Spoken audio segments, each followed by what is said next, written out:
and welcome back to the PC Gamer Weekender live stream. I'm Zoe and I'm here with Kevin, who's going to talk to me about Spellforce 3. So, Spellforce 3, explain the game to me. Okay, so Spellforce 3 is a mixture of RPG and RTS. We have a strong RPG part where you build your hero party up, you level up your abilities, you get attribute points and can distribute them freely. You get a lot of items and a lot of gear you can distribute, but you also have a rich RTS part where you build up your army, build up your economy and production, expand over the map, and then fight against your enemy with everything you've got, including your hero party and your RTS army. Amazing. So can we see a bit of the game in action? You've got a save game all loaded up? Yeah, sure. Great. Can I operate it? So prepared, we have a save game a little bit into the campaign. So we have a very rich campaign with a very rich story. And right now we are in the middle of doing a mission where we have to secure a road to flee towards a city for a group of heroes we just rescued. And we are talking to Clara Farlorn, which is actually a really important person in the story. I'm just going to cut a little bit over the dialogue. Yeah, go for it. The story is really interesting, but I recommend everyone to take their time to really explore the story. And yeah, we have a fully voiced dialogue system as well. A lot of options, and it really depends what kind of stuff you say to the people, how they react to you. Yep. It can change the factor between them hating you, but still doing what you tell them, or them loving you, doing what you tell them and helping you the best way they can.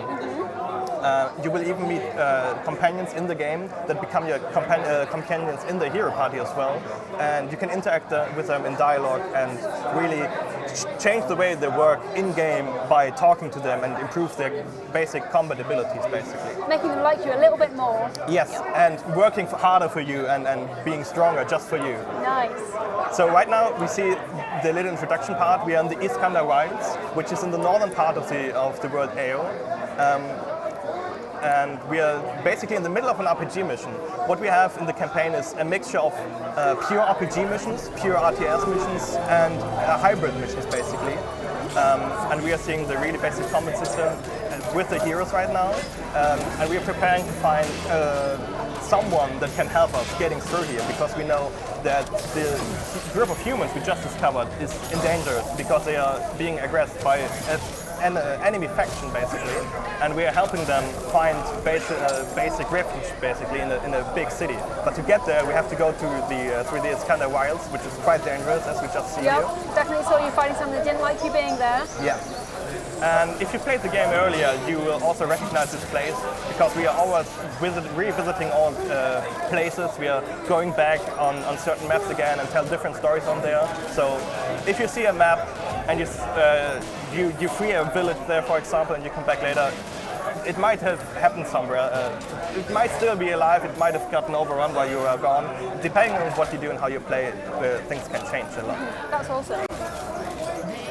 So can you have 4 people in your party at the same time? Is that the max? Exactly.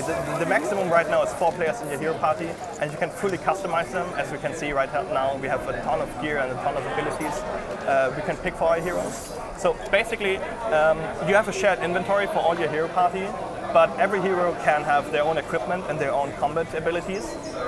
And your own avatar, you're basically your own character, you yourself in the game can pick all 3 combat abilities yourself, all 3 trees for that, and you get an additional tree called leadership, which only you have. And then your companions, based on their story and their combat style, have unique ability trees as well as the affinity skill, which is based on how well you talk to them, how basically you interact with them. How well you get along with them. Yeah, exactly. So right now we're in the middle of finding a medicine, because it turns out that some of the refugees we are helping are quite sick and can't continue. That's not good. So we need to find a way to help them, and I do happen to know the way we can help them, so I'm just gonna skip ahead a little bit and show you the quest system we have in place. So we have our usual quest logs, which show us the way and tell us what we are going to do.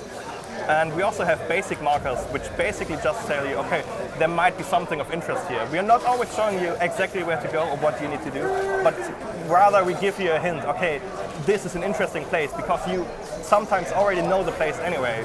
So instead not a lot of hand-holding. Yes, and we are trying to hold your hands when it makes sense, when we think, okay, there's definitely no way you're going to know that, but we're trying to avoid this.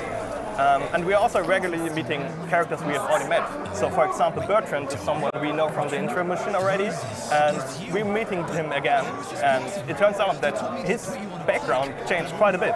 I'm not going into too much detail because it's quite a huge story spoiler, but this is happening really early in the game, so it's okay that we know this now. But as I said before, characters change a lot, and based on how you interact with them, you can influence it really well. Amazing. So we just now learned that he's the priest of the purity right now, and that means for him it's a duty to help others. And this is the way to go for us to find the medicine, because we are now getting the medicine we need to get the refugees back in shape and help them. So in terms of factions, I understand there are three. There's orcs, elves and humans, right? Yes. Tell me a bit about each one. So we have basically unique playstyles for all of these factions. The humans are the cookie cutter faction, basically. They have a bit of everything. It's really important that they build the right units and the right unit composition. You can defend really well. You can fortify your base really well with them, with active towers and stone towers that basically blast away every enemy coming at you. But they lack a little bit on the micro side, so you can do a lot with them, but the elves, for example, have a lot more active units which you have to use and utilize really well actively in the fight. And the orcs are an explosive race where you have to conquer a lot of sectors on the map and basically spam your opponent with as many units as you can and try to overwhelm them that way. So you go full horde mode with the orcs, basically. Strength in numbers. Yes, exactly. So we are now just finding the medicine and we just found the medicine. We are giving it to Clara now, and we just cleared that map and gained a level up, and we can now claim a reward for that. So we can always choose what kind of rewards we want from in the quests.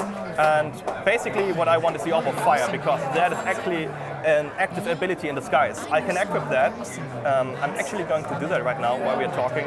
Pretty rude. No, go for it. We can equip this, and it becomes an active ability in our ability bar over on the top left, and I can use that as an active ability in the fight.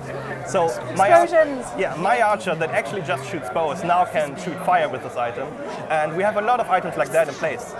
So you can really customize not only your character through the attributes and the abilities, but also through the items and gear you're using. Yeah. I also see that you've just released a map editor for the game. Yes. So what does that comprise of? Exactly. It's basically the level editor we are having and we use to build the game. So it's quite powerful, and we're planning on improving this as well. But right now you can build your own skirmish maps and your own multiplayer maps with this level editor. It's quite complicated, but we released a guide to make sure that everyone that touches it can actually use it properly. And the community already is planning to release quite a few fun maps, so I'm very much looking forward to what the community is coming up with. Yeah, definitely. So what kind of tips would you give people who are just starting off with the game? I would recommend just starting the campaign, and it's a quite nice introduction and tutorial if you want, but it also has a really rich story and a really fun missions. And yeah, after that, I definitely recommend checking out the community. We have quite a few active communities out there that are playing the game. And then hop into multiplayer, hop into a co-op campaign, because this is also quite important. You can actually play all of this with a friend in co-op. Amazing. So that's probably a really good place to start, because it gets quite a little bit easier to manage. Definitely. So it's a blend of RPG and RTS. So how have you tried to make sure those genres work together in the game? Yes, actually, as I'm skipping all the enemies right now because it's super easy to do on the easiest mode, because we are not brave enough to play the harder modes on the stream.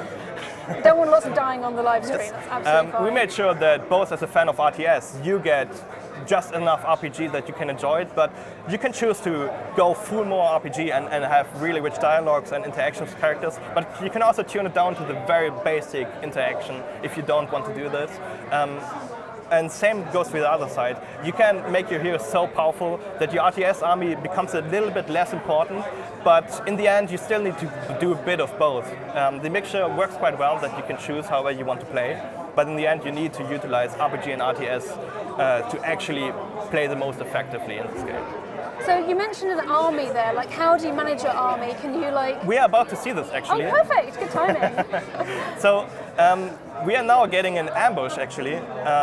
So it turns out that the enemy faction saw us all along and is now deciding to capture us and bring us back. That's not very nice. Yeah, that's not very nice at all. And you're going to go quietly, right? You're going to completely just let them Of take course, you? as we can see, we are outnumbered. There's no point in fighting. So we are just going to go with them and see what happens. Yeah. I mean, it's probably all going to be fine, isn't it? Everything is going to be Yeah, fine. it's gonna be Of course, completely okay. we are the heroes after all, not them. Oh, so this is the part where all of you die in like the story mission, definitely. As heroes, actually, you've got to die halfway through. I think this is the end of the game. it isn't, but yeah, this is actually quite a very important part of the mission. It happens early on, but yeah, we are about to see how the gameplay is supposed to feel in your RTS combat. Yeah. And yeah, so we are seeing right now that we are getting ambushed and we are getting escorted, of course. But as it turns out, we are not quite alone on this map. So the refugees and the enemy faction, there's a third party on this map, and we are about to witness them. And we are, after this, getting control of them, I can tell you that much. Amazing. And that's when the RTS part of this map starts. So we see there they here are. an ambush of the ambush, basically. Yeah, we see a little fight, and this is basically what I just said earlier. The humans are really all about composition. You send your cavalry first, and then your infantry is doing the blunt work for you. So it turns out that our friends here are a little bit stronger, and we're just watching because, of course, this is not our fight. Yep, no, definitely. You want to stay out of this.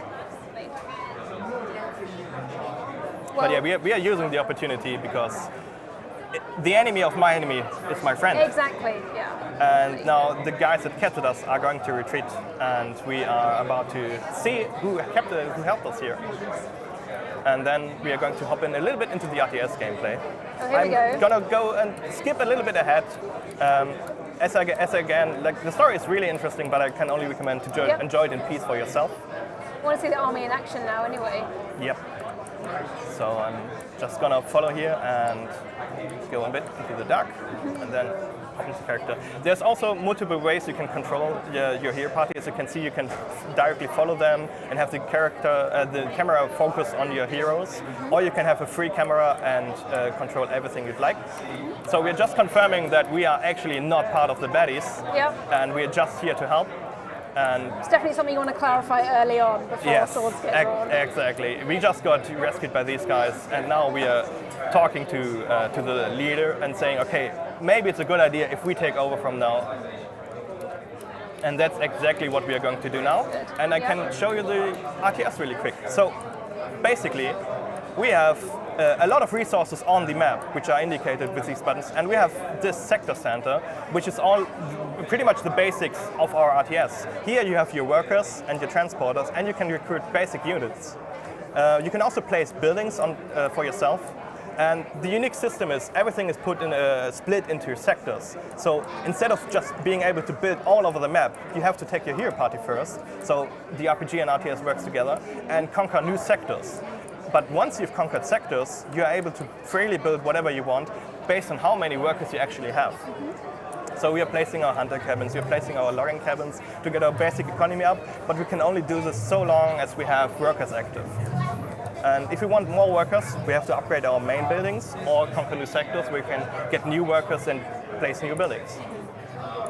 So it looks like you've got a ton of effort that's been put into the world and building the world yourself. So what kind of modding tools are there going to be in Spellforce 3? So we have our level editor with a full scripting compatibility, so you're free to build your own missions.